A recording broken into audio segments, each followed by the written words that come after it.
What did your parents say to you as a kid that still affects you today? I was 8 years old, sitting in the principal's office after getting suspended for the third time that month, fighting again. This bigger kid named Tyler kept stealing my lunch money, so I finally snapped and threw my chocolate milk at his face. My mom had to leave work early to pick me up. She was a single mom working 2 jobs just to keep our apartment. I could see how tired she was, still wearing her Burger King uniform with grease stains on the sleeves. The whole car ride home was silent. I kept expecting her to yell at me, ground me, take away my Nintendo. Instead, she pulled into our parking spot and just sat there for a minute. "Bobby, come here." I thought I was about to get the lecture of my life. She turned to face me with these serious eyes I'd never seen before. "You know what your problem is? You're too soft." That hit me like a punch to the stomach. Here I was, getting in trouble for fighting, and she's telling me I'm too soft. "You let that boy take your money for 2 weeks because you were scared. Then when you finally stood up for yourself, you did it the wrong way. Throwing food isn't fighting back. That's just having a tantrum." She unbuckled her seatbelt and really looked at me. "Listen carefully.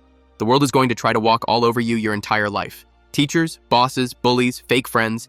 Everyone's going to test you to see what you'll accept." I was just staring at her, not understanding where this was going. "But here's what I need you to learn right now. Being kind doesn't mean being weak. Standing up for yourself doesn't mean throwing things or hitting people. It means having a backbone." She pointed to our apartment building where old Mrs. Patterson was struggling with grocery bags. "You see that? Go help her. Not because I told you to, but because that's what strong people do. They help others instead of just thinking about themselves." I got out and helped Mrs. Patterson with her bags. When I came back, Mom was still sitting there. "Tomorrow, you're going back to school. Tyler's probably going to try something again because he thinks you're weak. Don't throw anything. Don't hit him. Just look him straight in the eye and tell him no. What if he doesn't listen? Then you get a teacher.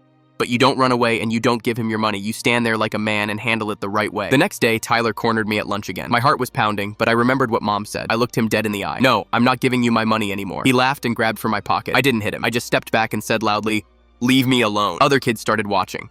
Tyler realized everyone was staring and just walked away. He never bothered me again. But Mom's words stuck with me way beyond elementary school. In high school, when my girlfriend cheated on me with my best friend, I didn't key his car or start rumors. I just told them both exactly how I felt and walked away with my dignity intact. In college, when my roommate kept eating my food and leaving messes everywhere, I didn't passive-aggressively leave notes or complain to other people. I sat him down and had an honest conversation about respect. At my first job, when my manager kept dumping extra work on me without extra pay, I didn't quit or complain to HR. I scheduled a meeting, presented my case professionally, and asked for what I deserved. Mom taught me that real strength isn't about being the loudest or the toughest.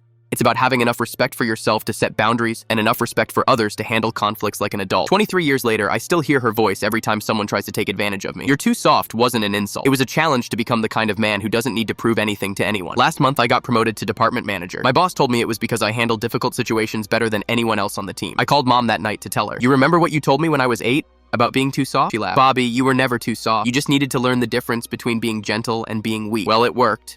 I've been using that advice my whole life. Good, now use it to raise your own kids someday. That conversation in our beat-up Honda changed everything. Not because she was mean, but because she saw exactly what I needed to hear at exactly the right moment.